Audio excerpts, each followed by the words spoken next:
सुरुवातीला एक बातमी बघणार आहोत। भाजपच्या पहिल्या यादी संदर्भातली बातमी। या पहिल्या यादीमध्ये महाराष्ट्रातल्या उमेदवारांची घोषणा करण्यात आलेलीच नाहीये। त्यामुळे राजकीय वर्तुळात चर्चांना उधाण आलंय। अशात अमित शहा 5 तारखेला जळगाव आणि संभाजीनगरचा दौरा करतायत। अमित शहा यानंतर तातडीने मुंबईत महायुतीच्या बैठकीकरता दाखल होणार आहेत असं कळतंय।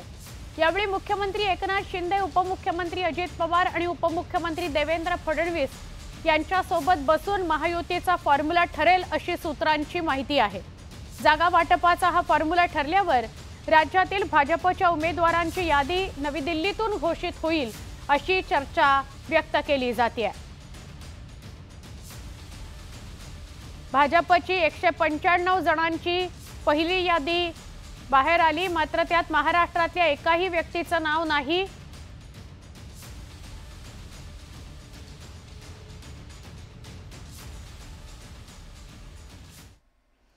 पुढच्या बातम्यांकडे वळूया। जसजशी लोकसभा निवडणूक जवळ येते तसतशी जागा वाटपांसंदर्भातली चर्चा रंगू लागलेली आहे। विशेष म्हणजे महायुतीतील जागा वाटपात उमेदवारांची अदलाबदल होणार असल्याचं सुद्धा बोललं जात आहे।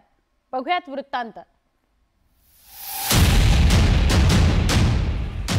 राज्यातल्या लोकसभेच्या एकूण 48 जागांसाठी महायुतीत कोणत्या सूत्रानुसार जागांचं वाटप होणार याकडे सगळ्यांचं लक्ष लागलंय। खरं तर अबकी बार 45 पार अशी घोषणा महायुतीच्या नेत्यांनी केली आहे।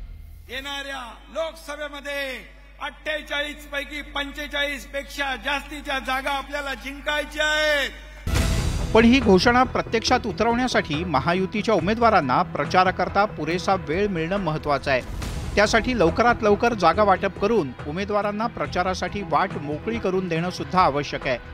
पण महायुतीत अद्याप जागांचं वाटप निश्चित झालेलं नाही।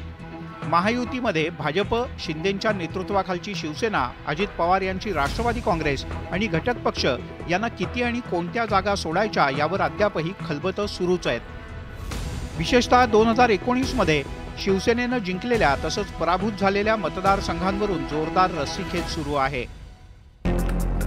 दक्षिण मुंबई लोकसभा मतदारसंघावरून भाजप की शिवसेना असा वाद आहे। तसंच पालघर लोकसभा मतदारसंघावरून सुद्धा शिवसेना आणि भाजपत चढाओढ सुरू आहे। इकडे शिरूर लोकसभेवरून शिवसेना आणि राष्ट्रवादी काँग्रेसमध्ये स्पर्धा आहे। कोकणातील रत्नागिरी आणि सिंधुदुर्ग लोकसभा मतदारसंघावरून शिवसेना आणि भाजपात जुंपले। पण ही यादी एवढ्यावरतीच थांबत नाही। रामटेक, धाराशिव, छत्रपती संभाजीनगर, परभणी आणि अमरावतीवरून सुद्धा शिवसेना आणि भाजपात स्पर्धा रंगत चालली आहे।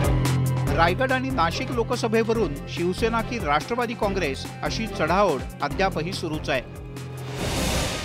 शिवसेनेनं 2019च्या निवडणुकीत 22 लोकसभा मतदारसंघात उमेदवार उभे केले होते। त्यापैकी 18 मतदारसंघात शिवसेनेच्या उमेदवारांचा विजय झाला, तर 4 मतदारसंघात शिवसेनेला पराभवाचं तोंड पाहावं लागलं। या 18 विजयी खासदारांपैकी 13 खासदार मुख्यमंत्री एकनाथ शिंदे यांच्या नेतृत्वाखालच्या शिवसेनेत आहेत। त्यापैकी किती खासदारांना पुन्हा उमेदवारी मिळते आणि किती उमेदवारांची महायुतीच्या पक्षामध्ये अदलाबदल होते याकडे सुद्धा सगळ्यांचं लक्ष लागलंय। उदय जाधव, न्यूज 18 लोकमत, मुंबई।